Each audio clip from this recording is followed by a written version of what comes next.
우리가 지금 어디까지 했느냐? 망월이라는 작품을 대회에 출품해서 미술창작가협회 출품해서 태양상을 받았다까지 공부를 했죠. 자, 우리는 3번 단락으로 넘어갈 거예요. 자, 이 글은 이중섭에 관련한 전기문, 그 중에서도 비평이 담겨있는 평전이라고 했었고요. 시간에 흘러가는 순서가 담겨있는 일대기적 구성 가지고 있다고 했죠. 자, 1943년 말 이중섭은 귀국하여 원산으로 돌아왔다 그랬네요. 자, 봐봐.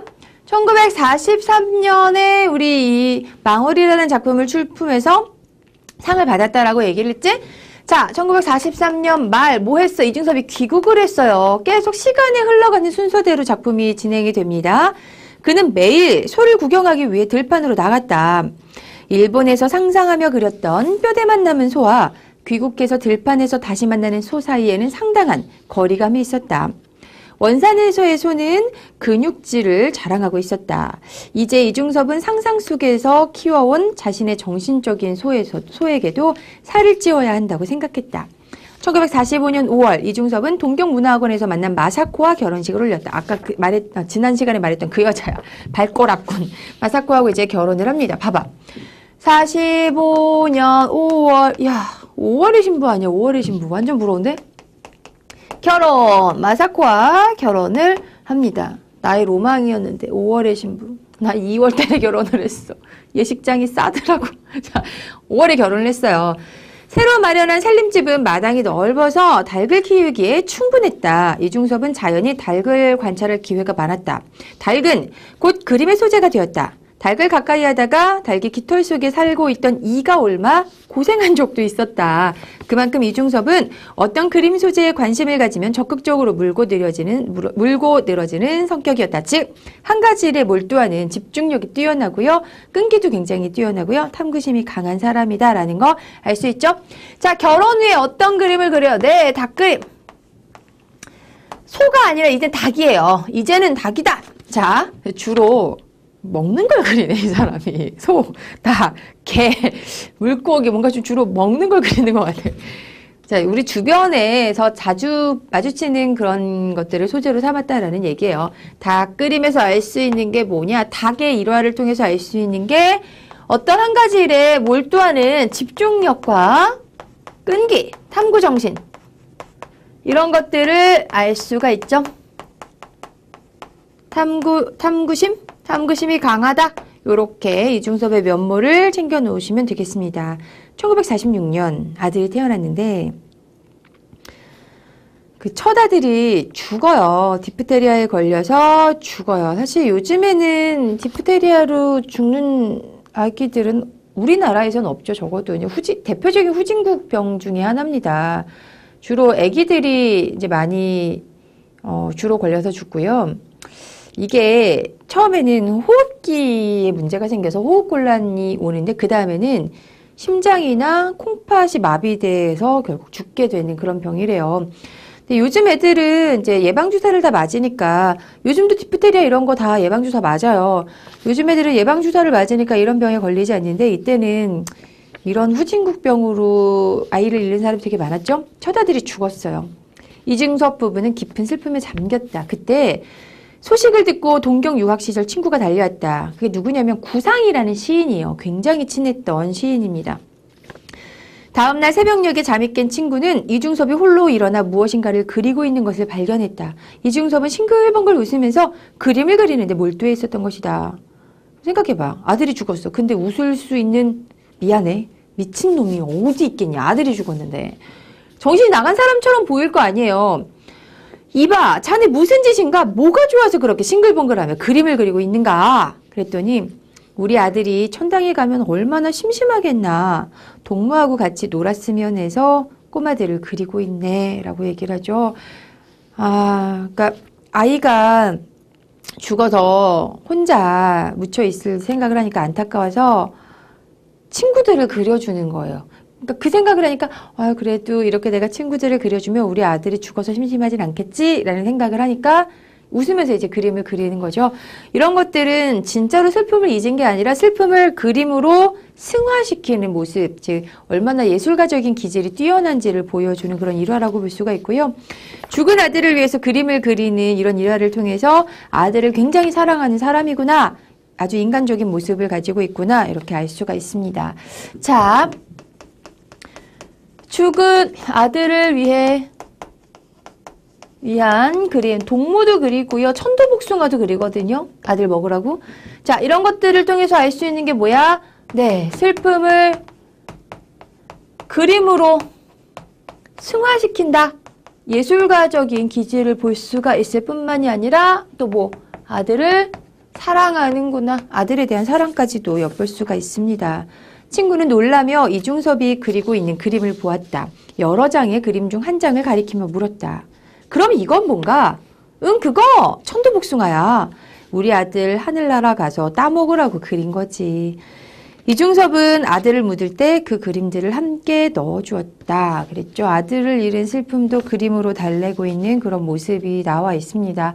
그래서 이 죽은 아들을 위한 그림, 동무들, 친구들과 천도복숭아, 이걸 통해서 아들에 대한 사랑을 알 수 있다라고 얘기했죠. 그리고 닭 그림들, 닭 두 마리가 엉켜 있는 것은 아까 이제 부부의 모습이에요. 사실 닭들이 엉켜가지고 싸우기도 하고 서로 잘 지내기도 하고, 부부의 모습도 그렇잖아요. 서로 잘 지내기도 하고 투닥거리기도 하고 한데 엉켜 있는 모습들, 부부의 모습이라든가 아니면은 또 아이들과 함께 있는 모습들을 많이 그리고 있죠.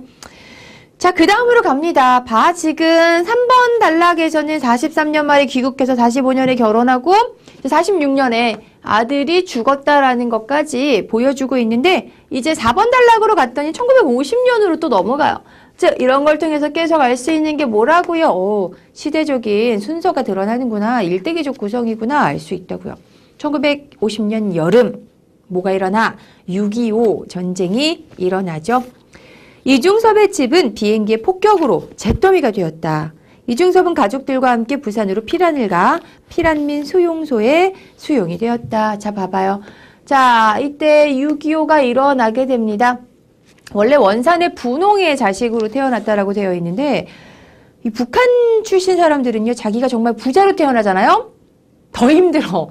왜냐면 그 전쟁 이후에 북한 같은 경우에는 이제 공산주의, 사회주의가 나라를 지배하게 되잖아요. 그래서 지주 계급에 대한 숙청이 일어나요. 재산을 다 빼앗기게 돼요. 그래서 북한의 지주 출신인 사람들일수록 더 굉장히 가난하고 힘들게 살았다는 얘기가 되게 많고요.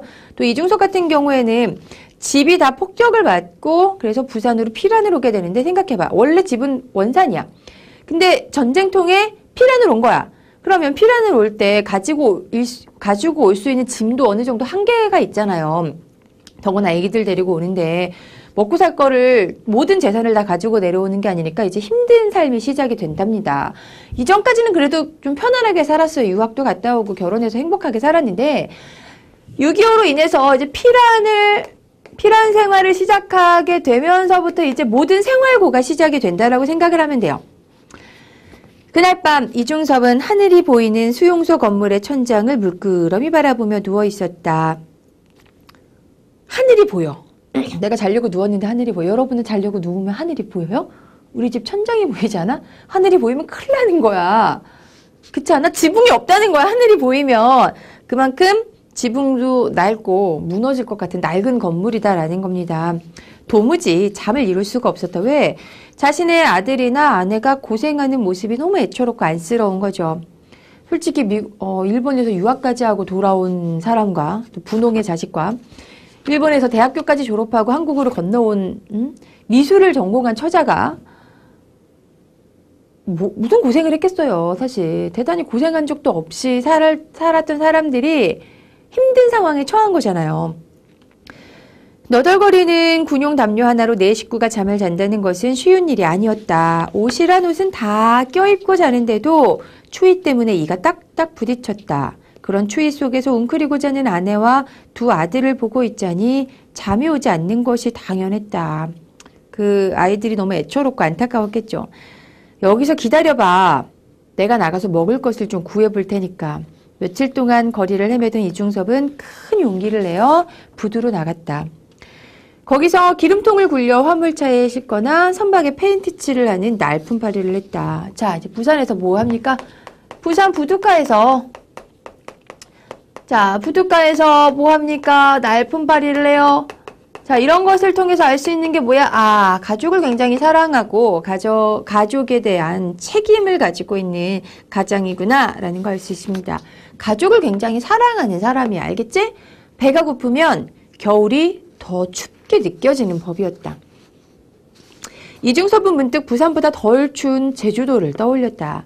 제주도에 도착한 이중섭은 곧 정신적 안정을 되찾았다. 이중섭은 매일 바닷가에 나가 그림을 그렸다. 태양과 바다, 모래와 아이들은 바로 자연이었고 그것은 모두 이중섭 그림의 소재가 되었다 그랬죠. 자, 필한 생활을 하다가 이제 어디로 가? 여기까지는 부산이었는데 여기 너무 추우니까 부산도 추운 거야? 원래 원산 살던 사람이잖아. 원산 살던 사람이 부산이 춥게 느껴졌구나. 근데 이때는 정말 제대로 된 집에서 사는 게 아니니까 너무 춥고 배가 고프고 힘든 거죠. 이때 이중섭의 친척 중에 한 분이 제주도에 살고 있었대요. 그걸 알고 연락을 해서 너무 힘들게 사니까 너 그럼 제주도로 건너와라. 그래서 제주도에 가게 됩니다. 자, 제주로 가. 제주도에 갔습니다. 근데 여기서 뭐를 만났어? 밤? 정신적인 안정을 곧 되찾았다라고 얘기를 했죠. 일단 춥지 않고 가족들이 모두 그래도 좀 정상적인 집에 수용소가 아니라 그래도 가정집에서 생활을 하게 되니까 안정을 되찾기 시작을 해요. 자, 바닷가에 나갔더니 뭐가 있어? 제주도의 태양, 좋다. 제주도의 바다. 나 요즘에 제주도 완전 가고 싶은데. 제주도의 바다, 그리고 모래, 아이들 어때? 이런 자연적인 소재들은 좀 밝고 희망적인 느낌이 있죠? 자, 그래서 이런 소재들 어때? 밝고 희망적인 분위기를 느낄 수 있죠? 자, 이런 것들을 가지고 이런 것들을 소재로 뭐를 했어? 그림을 그렸다라는 거야. 이런 것들을 그림으로 그렸는데 자신이 정신적으로 굉장히 안정감을 얻었고요. 이런 소재 같은 것 자체도 밝고 희망적인 소재라서 안정적인 또 아름다운 따뜻한 색채의 그림들이 많아집니다. 그래서 이중섭이 제주도 생활을 했던 당시에 남아있던 그 집이 지금 이중섭 기념관으로 쓰이고 있어요. 제주도에 가면 이중섭 기념관이 있고요. 이중섭 거리가 있거든요. 제주도에 가거든. 이상한